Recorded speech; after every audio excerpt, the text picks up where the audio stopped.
I was 17 when she came. I'd been living with my abusive mother for 17 long, painful years. It was around midnight, and my mother was already asleep, so when 3 soft raps at the front door came, it was me who answered.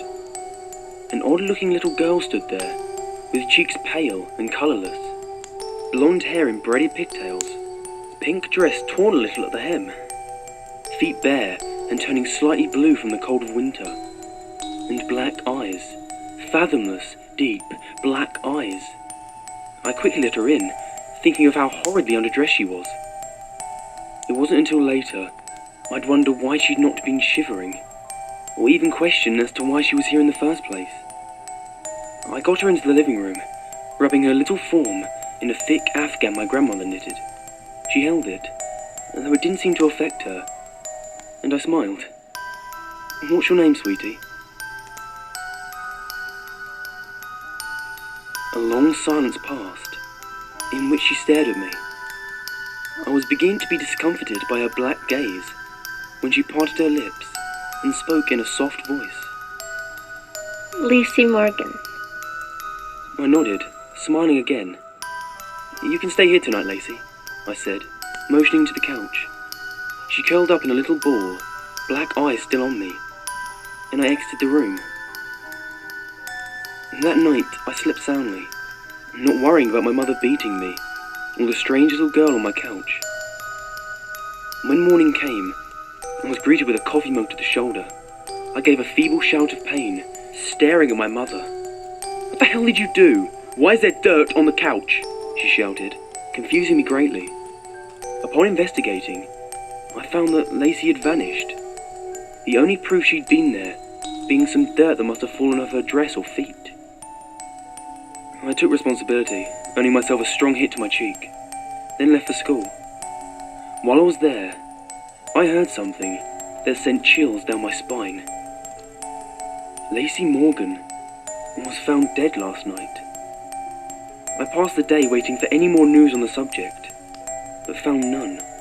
Upon arriving home, the news was broadcasting a live report on her though.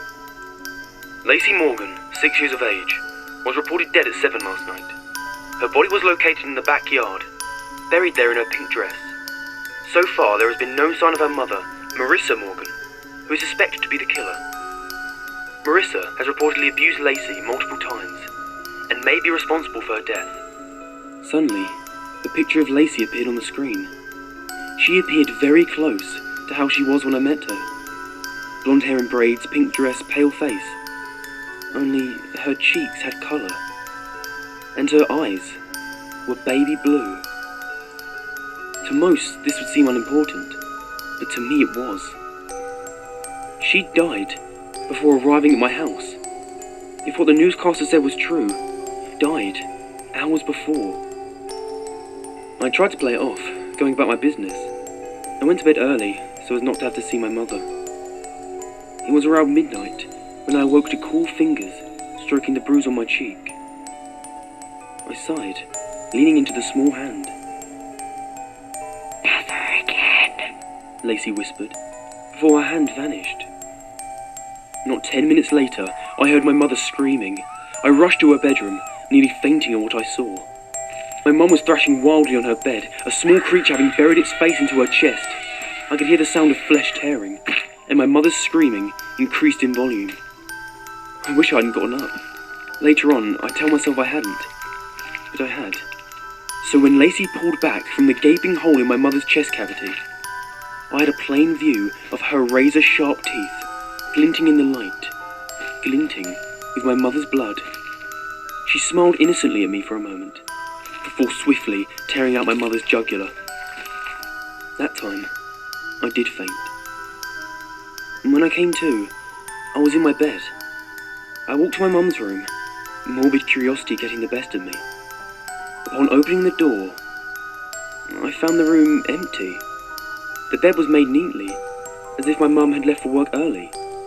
The only oddities were the dirty child's footprints and the open window, showing that Lacey had in fact visited. I never saw my mother again, and I never missed her either. I eventually got married, and we had a child together. I named her Lacey. Recently, I noticed the neighbour's daughter has all sorts of scrapes and bruises on her arm. I've started watching their home, and the other day, I saw something odd.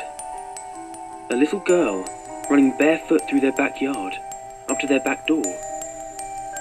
It was around midnight, so I couldn't be for sure, but I thought she met my eyes with her black ones, and I swear she mouthed 2 words at me. Never again.